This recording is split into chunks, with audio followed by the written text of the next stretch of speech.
Hello, my name is Sayla Jacob, and I'm the Secretary of StringSpark. And for today's episode, I want to talk to you guys about leadership. And although in this episode, I do plan to focus more on music leadership in band, orchestra, and choir ensembles, this advice can apply to really anyone who seeks to be a better, more effective leader. So, the first thing I want to talk about is communication. As a leader, it is so important to communicate the expectations that you have for the people you lead. This means setting rules and boundaries that everyone in the group has to follow.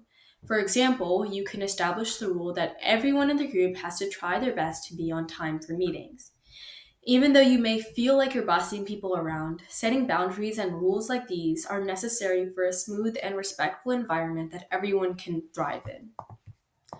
Another big characteristic trait of a good leader is receptiveness.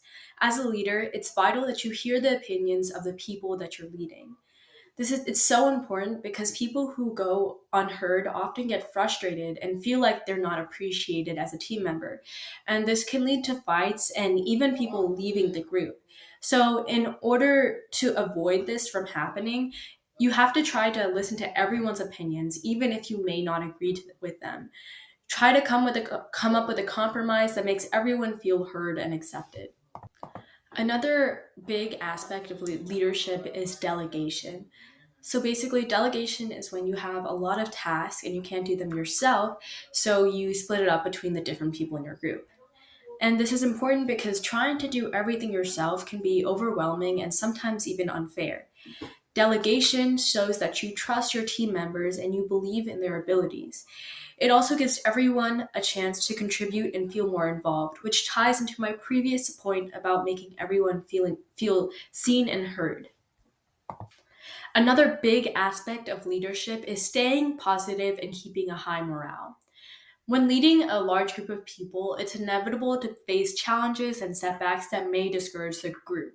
But when you face challenges like this and things don't go as planned, you have to remind your team that mistakes are a part of learning and growing. And a positive attitude like this can be contagious and can help your group get through such challenges. Some ways to keep a positive attitude is by celebrating small wins and acknowledging the effort that people put in.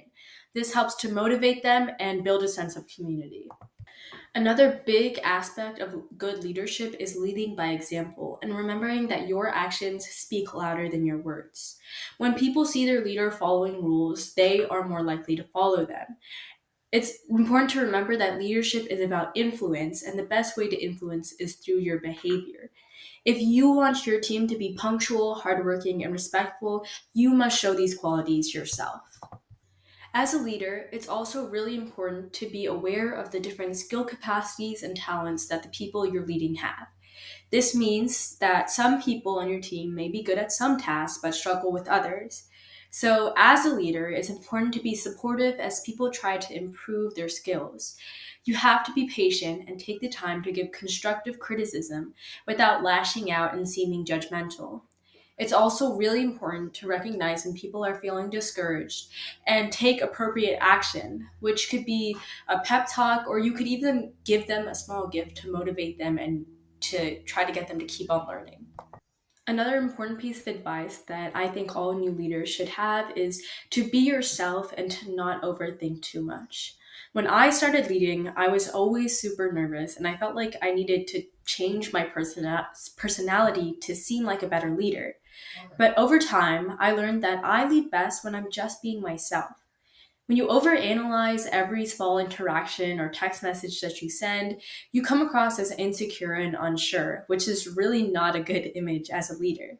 But when you're confident, people see that and they trust you more, which eventually serves to strengthen the group and make yourself a better leader. In conclusion, even though being a leader can seem really challenging, there are many practical steps you can take to become a stronger and more effective leader. Remember that leadership is not about being perfect. It's about growing, listening, and leading by example. It's about balancing strength with kindness and confidence with humility.